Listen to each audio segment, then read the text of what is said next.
So, where do you live? Oh, I get around, you know. You never know where I might pop up. Wolf Creek, the original film released in 2005 and directed by Greg McLean, is the story of Mick Taylor, the extremely sadistic and bloodthirsty serial killer who enjoys kidnapping and murdering tourists from the Australian Outback after deceptively gaining their trust and with that menacing laugh.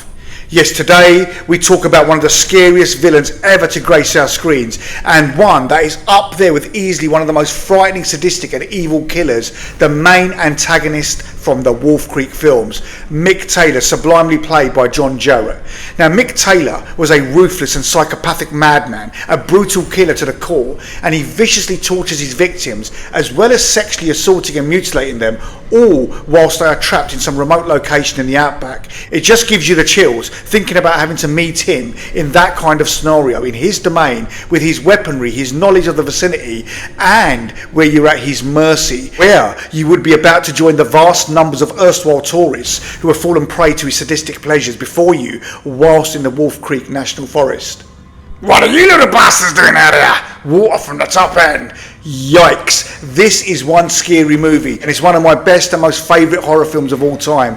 John Jarratt claims that his performance as Taylor was so convincing he was unable to get work for 2 years following the release of the first film, and I know exactly what he means. I mean, I even look at John Jarratt in a different light when I come across him on the screen. He is bloody Mick Taylor and nothing else. Now, Jarratt's performance has been highly praised and has since been thought of as one of the great horror and scariest villains of any horror film. Jarratt's evil laugh, which he claims took 4 months to get just right, gave co-starring actress Cassandra McGrath nightmares, and I can join that club too. John said that the character's personality traits were modelled after his own father, not the psychotic killer bit, but just the way he was, and then the exact opposite character of the infamous Crocodile Dundee. Mick Taylor is one of the most twisted psychopaths to grace the big screen for years, and what I love is that John Jarratt remained in character between takes. Wolf Creek is a great film and one of the best horror films, with the premise being very simple. 3 young backpackers hiking in the Australian Outback then become stranded, at which time they are plunged inside a hellish nightmare of insufferable torture when they're unlucky enough to meet the sadistic, twisted, psychopathic local, Hugh Mick Taylor. And then we see, just like a cat with mice, they are then in his domain and in the clutches of a murderous psycho. Wolf Creek is a fine example of a rare breed nowadays, a horror film that pulls no punches, and it just gives you what it says on the tin and then some more.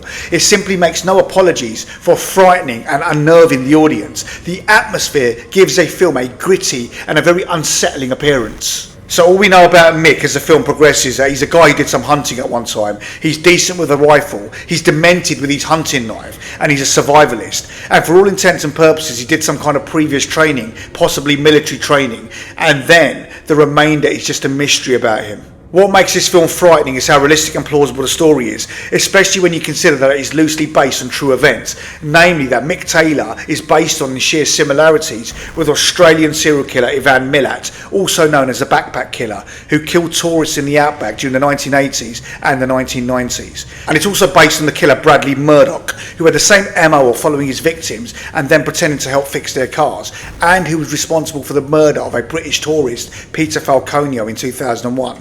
So in 2001, Peter Falconio and Joanne Lees were travelling on Stewart Highway towards Darwin when they reached Barrow Creek. There, they stumbled across a mechanic named Bradley Murdoch, who managed to get them to pull over because he had convinced them that there were sparks flying from their exhaust of their van and that they needed to service it immediately. And after getting Peter out of the car, Murdoch then had Joanne rev the engine to cover up the sound of Murdoch shooting Peter. From there, Murdoch approached Joanne's window holding the gun.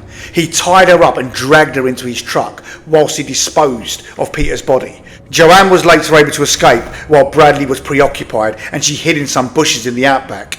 Murdoch searched for hours but eventually gave up. Then, when she was certain he was gone, she staggered back to the highway to get help, and she was discovered by 2 truck drivers who were able to lead police officers to Murdoch because they found his DNA on the ties that he had used to restrain her with. Bradley Murdoch was found guilty in December 2005 and is serving life in prison, whereas Milat is known as one of the most notorious serial killers in Australian history, and his murders took place in the Belanglo State Forest in the southern part of Australia. The first victims victims that were found of his were two women backpacking from Europe and were named as Joanne Walters and Caroline Clark. The bodies of these two women were found in Belanglo. Walters was found by hikers in a shallow grave and had been stabbed 14 times. Clark was found a day after Walters and had been shot, presumably being used as target practice by Miller. So in 1993, a year after Clark and Walters had been found, a human skull was found by police. And it was this human skull that led to them being able to find Deborah Everett and James Gibson, who had also gone missing in 1989. Gibson's spine had been severed by a sharp blade, and Everett had been stabbed and then beaten to death. Then in 1991, 3 bodies of German backpackers were also found. They were found in a shallow grave with multiple stab wounds, as well as being decapitated. So that's the influence for Mick Taylor and the Wolf Creek films, and going back to it, it seems that Miller seems to be the main influence for the character of Mick Taylor in Wolf Creek, as many of the rituals in both individuals are very similar. And in fact, the sign of the entrance of the old mining company that Mick Taylor takes his victims back to is actually the name of backpacker murderer Van Millet, spelt backwards, Navathilum Mining Company. In the film, Taylor enjoyed decapitating his victims after severing their spinal cord to paralyse them. Even in Wolf Creek, Taylor refers to these victims as a head on a stick. In the Wolf Creek films, Mick Taylor seems like a demon that could actually exist in the real world, as per the similarities with Van Miller and Murdoch. The frightening aspect of Mick in Wolf Creek is that he doesn't kill his victims in elaborate, unlikely scenarios or games, but rather he's a pure sadist who just seems to enjoy watching pain, suffering and death with his victims at his mercy. And even more disconcerting is that it really makes you think that bang in the middle of the Outback, it would be quite easy for a psycho killer like Mick to operate for a long time and just never get caught. So throughout the film, the Outback locations are all rendered with a nice eye and evoke a sense of spooky isolation. Basically, anything could happen to you out there and no one would know, much less be able to help you. So I simply love this film as it is brutally violent, sadistic and unflinchingly realistic. It never gives the audience time to catch their breath or to feel any hope, and you feel the screen presence and genuine fear when Mick Taylor arrives, as you know that he is plotting and scheming to snare his victims, and they just don't know what we know, and that makes for a painful and a squeamish watch. Just brilliant tension and fear for everyone concerned. Did you know that the abandoned mine where they chose to film had actually been the site of the real-life murder of a woman, unbeknown to the crew, and thus the filming prompted a protest from locals who erroneously thought the film was about those events.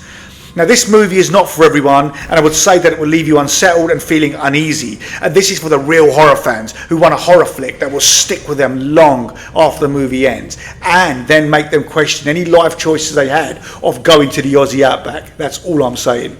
Taylor is a proud xenophobe and even spent time in Vietnam raping and killing local women.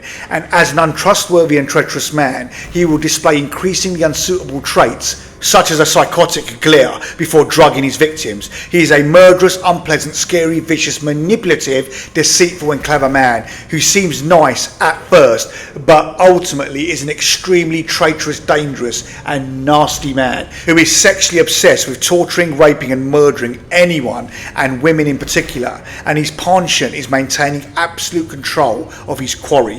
His victims, in every sense and manner throughout the films, just don't know what's coming to them. Taylor comes across as just some friendly bloke trying to lend a hand until we eventually see his psychopathic tendencies, and he usually begins by stalking victims and then finding a way to render their vehicles immobile, and then later arriving to offer help to them to get them back up and running. He offers to tow them back to his camp, and if they oblige, the victims are drugged and then sadistically tortured, and often if they refuse, the victims are murdered on the spot. Funny enough, there was a very eerie coincidence when some crew members were sent out late at night to get footage of the Wolf Creek crater, and as the location was many hours from any town, the small crew decided to camp out in their car at the site after they'd finished shooting. It was then that during the night a mysterious stranger showed up in a truck to investigate, and the stranger looked very much like the character of Mick Taylor, even from the old style truck he was driving. And then, after checking them out, the stranger then left, but the crew were so spooked that they drove an hour down the road before finally stopping to camp for the night, as they had just met the real Mick Taylor, or so it seemed. So during Wolf Creek there is a subtlety, a slow creep presence about the movie that makes it so chilling and so very, very real. It's a style of storytelling that seems to have been lost in recent years, and this one gets it bang on right from the off, as Wolf Creek is chilling, scary, brutal at times, and well, just wholly believable. And even though at times you know what's coming next, you cannot help but sit uncomfortably in your seat, looking through parted fingers covering your eyes.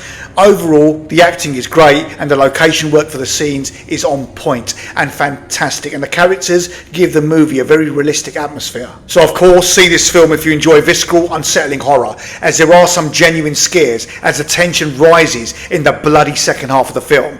And if this one is one of Quentin Tarantino's favourite horror movies, then I'm happy to say it's also one of my favourites of all time too, and Mick Taylor is my favourite horror killer. This is a truly classic horror movie, a truly horrific movie, and Mick Taylor is insane and creepy enough to invoke fear in anyone watching Wolf Creek. But the parallels between the sadistic fictional serial killer Mick Taylor and the real life serial killers of Bradley Murdoch and Ivan Milat might just be enough to make us never want to go backpacking in Australia. I mean seriously, it's putting me off ever wanting a trip to the Aussie Outback and to the Wolf Creek National Park. No siree. Only for some Mick Taylor dude to say, "What are you little bastards doing out here?" See you soon, champ. Stay healthy, stay blessed. Cheers.